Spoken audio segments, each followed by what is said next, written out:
My parents think my sister deserves my inherited apartment because she's the better child. Hi everyone! Today's story will blow your mind, but really quick, if you enjoy this content, hit that subscribe button. Channel's been a bit quiet lately, and your support keeps it all going.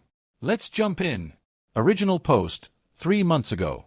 I, 28M, need to get this off my chest because I'm going insane. My parents have always favored my sister Jessica, 26F, but what's happening now is beyond anything I could have imagined. Last year, my grandmother Patricia passed away and left me her apartment in downtown. It's nothing fancy, but it's mine legally and morally. My grandmother and I were close. I visited her every week, helped with groceries, took her to doctor appointments. Jessica visited maybe twice a year for major holidays. The apartment is worth about $180,000, which isn't huge money, but it's life-changing for someone like me who's been renting and struggling to save for a down payment. I work as a graphic designer, make decent money but nothing spectacular. Jessica is a marketing director at a tech company, pulls in 6 figures, drives a BMW, and lives in a luxury condo her boyfriend Michael helps pay for. Here's where it gets insane. 2 weeks after the funeral, my parents sat me down for what they called a family discussion. My dad Richard starts with, "Now David, we need to talk about grandmother's apartment." I figured they wanted to discuss cleaning it out or something practical. Instead, my mom Barbara jumps in with, "We think Jessica should have the apartment. She's more successful, she'd make better use of it, and honestly, you've never been as responsible as she is." I sat there stunned. My dad nods along and adds, "Jessica has always been the achiever in the family. You're still figuring things out at 28. She deserves this more than you do." The kicker. They wanted me to sign the apartment over to Jessica, for the good of the family. They said I should be happy to help my sister succeed further and that grandmother would have wanted the apartment to go to the child who could appreciate it most. I told them absolutely not. The apartment was left to me specifically. Grandmother made that choice deliberately. If she wanted Jessica to have it, she would have left it to Jessica. My parents got angry. Really angry. My mom said, "This is exactly why you'll never amount to anything, David. You're selfish and small-minded. Jessica would never hesitate to help family like this." My dad chimed in with his favorite comparison, "Look at your sister. She's successful, she's engaged to a doctor, she's making something of herself. What do you have to show for your life? Some freelance design work and a studio apartment." The conversation ended with them saying I had 1 week to think about what's right for the family, and that they were disappointed but not surprised by my selfishness. I've been thinking about this non-stop. My whole life, everything I did was compared to Jessica. Better grades. Well, Jessica got accepted to a better college. Got a promotion. Jessica just bought a new car. Learned to cook. Jessica's boyfriend took her to Paris. I love my sister, but I'm tired of being the family disappointment just because I don't make as much money or live as flashy a lifestyle. The apartment represents security for me, something that's actually mine, that I can build from. Am I crazy for refusing to sign over my inheritance? My parents are acting like I'm being unreasonable, but this feels like the final straw in a lifetime of favoritism. Update 1 to 6 weeks ago. The situation has escalated beyond what I thought possible. I need to update you all because I'm honestly questioning my own sanity at this point. After I refused to sign over the apartment, my parents went silent for about a week. I thought maybe they'd realized how ridiculous their request was. I was wrong. Last Sunday, I went to grandmother's apartment to continue sorting through her belongings. I'd been taking my time with this process because it's emotional, and I wanted to be respectful of her memory. When I got there, I found Jessica inside with a measuring tape and notebook. "Oh, David. Perfect timing," she said, as if this was completely normal. "I'm just getting measurements for the renovation. Michael and I have some amazing ideas for this space." I stood there speechless as she continued measuring the living room. "We're thinking of knocking out this wall to create an open concept. And this kitchen is so outdated, we'll need to gut the whole thing." "Jessica, what are you doing here? How did you even get in?" She held up a key. "Mom gave it to me. She said you were being difficult about the apartment situation, so they wanted me to start planning ahead. Don't worry, we'll make sure you're involved in the process." The casual way she said this floored me. They were all acting like the apartment transfer was a done deal, like my refusal was just a minor obstacle they needed to work around. "Jessica, I'm not signing over the apartment. This isn't your place to renovate." She looked genuinely confused. "David, be reasonable. Look at this place objectively. You can't afford to renovate it properly. You'd probably just rent it out or sell it for quick cash. Michael and I can turn this into something special. We have the vision and the resources. Grandmother left it to me. That should be the end of the conversation. Grandmother was old, David. She didn't understand real estate markets or investment potential. Mom and Dad explained everything to me. They said you're being selfish about this, and honestly, I have to agree. I told her to leave immediately and took the key from her. She protested, saying she was just trying to help the family, but eventually left. Before going, she said, "You know, everyone always said I was the responsible one, but I never realized how right they were until now." That evening, I got calls from both parents. My dad was furious that I'd embarrassed Jessica and kicked her out like she was some stranger. My mom said I was being cruel and petty, and that Jessica was only trying to help me see the bigger picture. The bigger picture, apparently, is that I'm too small-minded to appreciate what the apartment could become in Jessica's hands. I changed the locks the next day. I also spoke with the lawyer who handled grandmother's estate. He confirmed that the apartment is legally mine, period. No one can force me to sign it over, and my parents have no legal claim to it whatsoever. But the psychological pressure is intense. They're making me feel like I'm destroying the family over money, like I'm being selfish and short-sighted. Jessica sent me texts saying she's disappointed in who I've become, and that she never thought I'd choose money over family. The irony is incredible. They're the ones making this about money, but somehow I'm the greedy one for wanting to keep what was legally left to me. I'm starting to realize this isn't really about the apartment. It's about the fact that for once in my life, I have something Jessica wants and can't just take. For once, I'm not the family backup plan or consolation prize. Update 2 to 4 weeks ago. I thought I'd seen the worst of it, but my family continues to surprise me with new levels of manipulation and entitlement. 2 weeks ago, Jessica showed up at my apartment with her boyfriend Michael. Michael is a pediatric surgeon, and my parents never miss a chance to mention this fact. They introduced themselves politely, and I thought maybe Jessica had come to apologize. Instead, Michael launched into what he called a practical conversation between adults. "David, I understand this situation has gotten emotional, but let's look at this logically. Jessica and I are planning our future together. We're looking at starting a family in the next few years. That apartment could be converted into a perfect family space." Jessica nodded along. "We've already spoken to contractors. The renovation would cost about $80,000, but the property value would increase to around $320,000. You could never afford that kind of investment." Michael continued, "We're prepared to offer you $50,000 for signing over the apartment. That's free money for you, David. You keep living your current lifestyle, no changes, but you get $50,000 cash." I asked them if they were serious. They were basically offering me $50,000 for a property worth $180,000 that would become worth $320,000 after their renovations. "It's not just about current value," Jessica explained. "It's about potential. You'd probably just live there as is or rent it out for maybe $1,200 a month.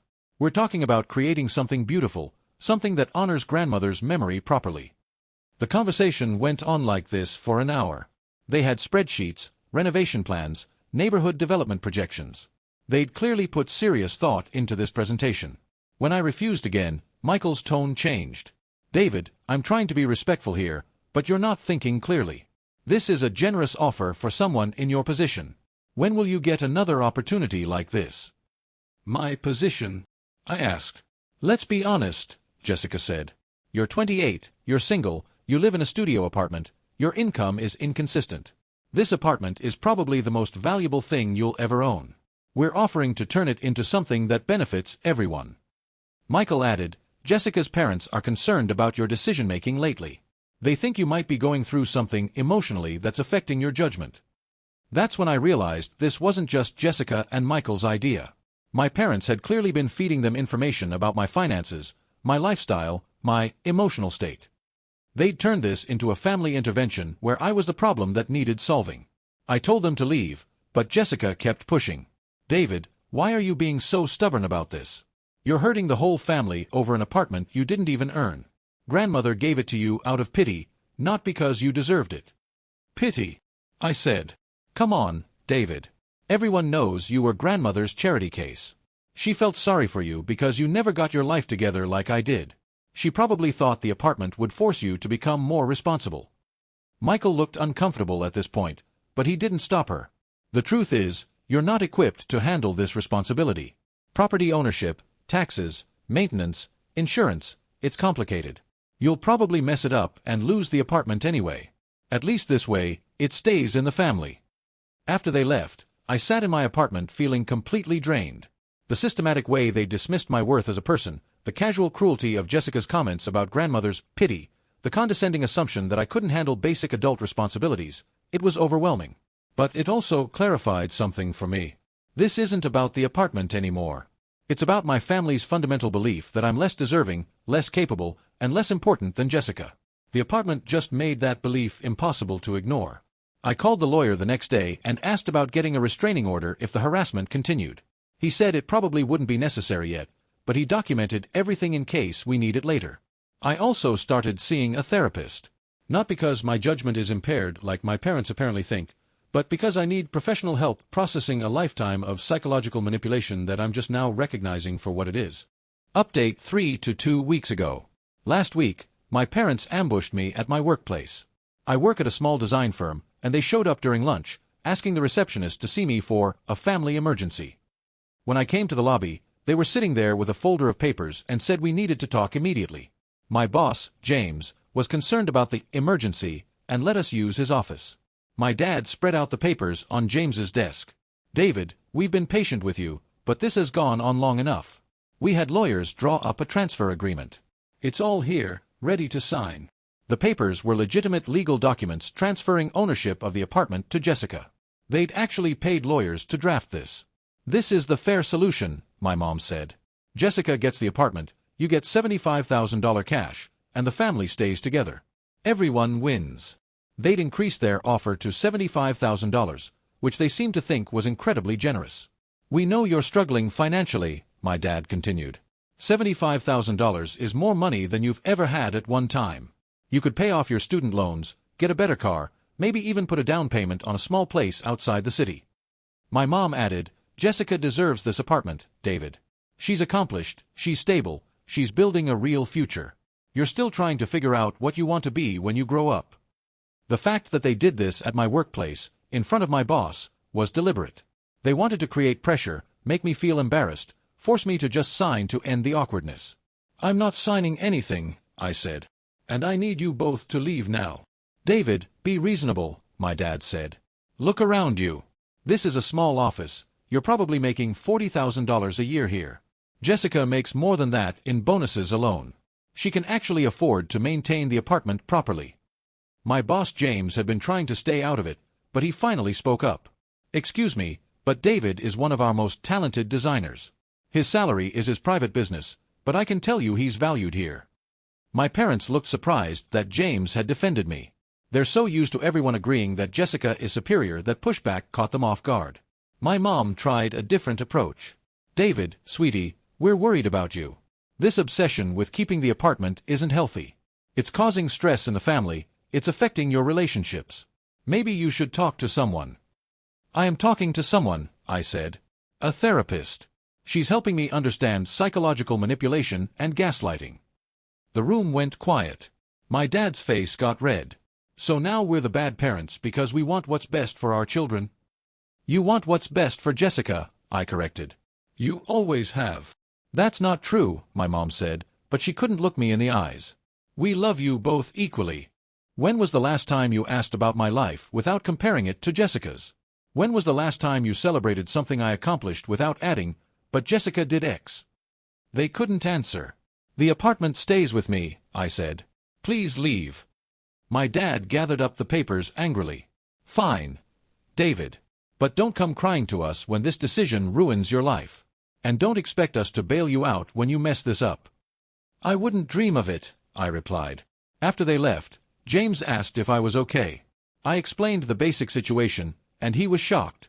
He said, David, I've met your sister at company events. She seems nice enough, but she's not more capable than you are. Different career paths doesn't mean one person is worth more than another. It meant a lot to hear that from someone who knows both of us professionally. That evening, Jessica called me crying. She said Mom and Dad told her I'd been cruel and disrespectful to them, and that I'd embarrassed the family at my workplace. David, I don't understand why you're doing this. We used to be close. I feel like you hate me now. I don't hate you, Jessica. But I'm tired of being treated like I'm less important than you are.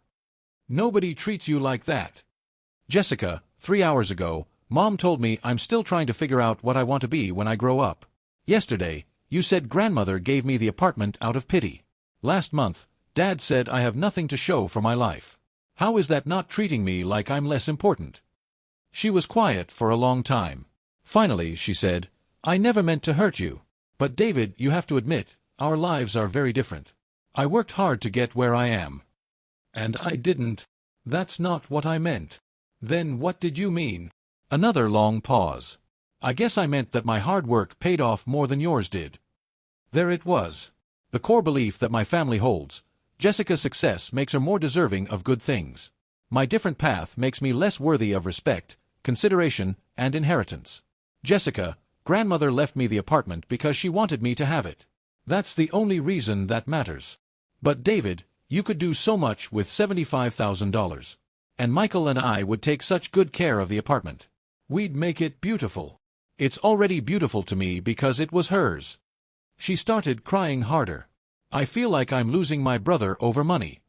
You're not losing me over money, Jessica. You're losing me over the way I've been treated my entire life. The apartment just made it impossible to ignore anymore. The conversation ended with her saying she loved me but didn't understand me. I told her I loved her too, but that love doesn't mean I have to accept being treated as lesser. Final update, today. 3 days ago, my parents showed up at my apartment with Jessica, Michael, and another man I didn't recognize. When I opened the door, my dad pushed past me and said, David, we're done playing games. The stranger introduced himself as Robert, their family lawyer. He had a briefcase full of documents and a notary stamp. We're settling this today, my mom announced. She looked around grandmother's apartment with disgust. Look at this place, David. You haven't done anything with it. There are still boxes everywhere. Nothing's been updated. You're wasting it. Robert opened his briefcase and spread papers across grandmother's dining table. These are transfer documents, updated with a final offer of $100,000 cash to David, with the apartment going to Jessica immediately. Jessica was holding a folder thick with renovation plans, paint samples, and furniture catalogs. David, look what we could do with this space. It could be incredible. Michael added, we've already put down deposits with contractors. The work could start next month. I stared at them all standing in grandmother's living room, treating her space like it was already theirs, making plans around me as if I wasn't there. David, my dad said, you're 28 years old with nothing to show for your life but this apartment you inherited. Jessica has built something real. She's earned the right to have nice things. My mom chimed in, we raised you better than this, David. We taught you to share, to put family first.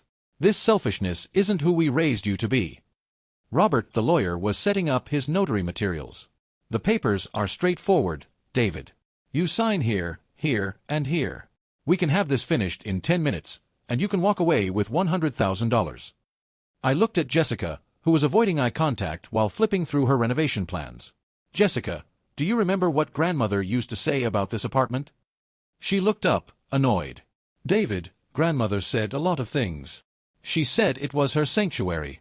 She said it was the one place that was completely hers, where she could be herself without anyone judging her or telling her what to do. Okay, and she left it to me because she understood what it felt like to be the overlooked one in the family. My dad exploded. That's ridiculous. You weren't overlooked. You were lazy. There's a difference between being overlooked and being disappointing. Dad, when was the last time you asked about my work without comparing it to Jessica's job? Your work. He laughed. David, you make websites for local restaurants. Jessica develops marketing strategies for Fortune 500 companies.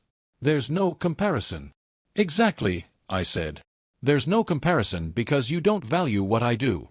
My mom tried to interject, David, we're proud of you, but Jessica's better, I finished. But Jessica's more successful. But Jessica deserves more. It's always, but Jessica. Robert cleared his throat. Folks, I'm billing by the hour here. Can we focus on the documents? I walked to the window where grandmother used to sit every morning with her coffee. You want to know what grandmother told me the last time I visited her? Nobody answered. She said, David, I'm leaving you the apartment because you're the only one who visits me for me, not for what I might give you. You're the only one who sees me as a person, not as a resource. Jessica finally spoke. Grandmother was confused toward the end, David. Her judgment wasn't. Her judgment was fine, I interrupted. Her lawyer confirmed she was mentally competent when she updated her will. She knew exactly what she was doing. My dad was getting red-faced again. David, we've been patient with you for months. We've made generous offers, we've tried reasoning with you, we've been understanding about your emotional issues. But this ends today. My emotional issues? Your therapist probably told you that we're manipulative or abusive or some psychological nonsense, my mom said. But the truth is, we're trying to save you from making a huge mistake. The mistake, I said slowly, would be signing over the one thing I've ever inherited to people who think I don't deserve it. Robert was growing impatient. Look, son, $100,000 is a generous offer. Take the money, let your sister have the apartment, everyone's happy. I'm not your son, I told Robert. Then I looked at my parents. And apparently, I'm not really their son either. Not the way Jessica is their daughter. The room went silent. I want all of you to leave, I said. No. My dad stepped forward aggressively. David, you signed those papers or what? I asked. You'll disown me? You'll stop talking to me? You'll cut me out of family events? I laughed. Dad, you've already done all of that. You've spent months making it clear that I'm the disappointment, the failure, the one who doesn't deserve good things. That's not true, my mom said, but her voice was weak. Mom, you told me 3 months ago that I'd never amount to anything. You said Jessica would never hesitate to help family the way I was hesitating. You called me selfish and small-minded.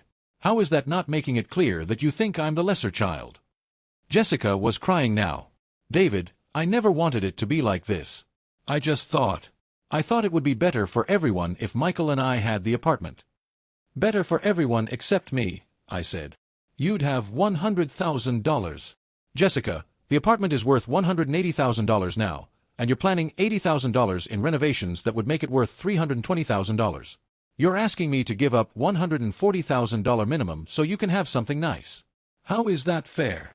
Michael spoke up for the first time. David, it's not just about money. It's about what we can do with the space. You're letting it sit empty while we could turn it into a home. It is a home, I said. It's my home now. My dad grabbed the papers from Robert. Fine. David, keep the apartment. But don't expect any help from us when you mess this up. Don't expect us to be there when your freelance design work dries up and you can't afford the property taxes. I won't, I said. My mom was crying now too. David, you're tearing this family apart over money. No, I said. You tore this family apart the moment you decided Jessica deserved my inheritance more than I did. They all filed out slowly. Jessica was the last to leave. At the door, she turned back and said, I'm sorry it came to this, David. I really am. I'm sorry too, I told her. I'm sorry it took me 28 years to realize how you all really see me. After they left, I sat in grandmother's chair by the window and cried. Not from sadness, exactly, but from relief. For the first time in my life, I had stood up to them completely. I had refused to be the lesser child, the backup plan, the one who sacrifices for Jessica's benefit. I called my therapist and scheduled an emergency session. She helped me process what had happened and confirmed what I already knew. I had made the right choice. Yesterday, I got a text from Jessica. David, Mom and Dad are telling everyone you chose money over family. I want you to know I don't agree with that. But I also don't understand why you couldn't just take the $100,000. We could have all been happy. I didn't respond, because there's nothing left to say. Jessica will never understand that it was never about the money. It was about finally, for once in my life, being seen as worthy of keeping something good that came my way. I've been living in grandmother's apartment for a week now.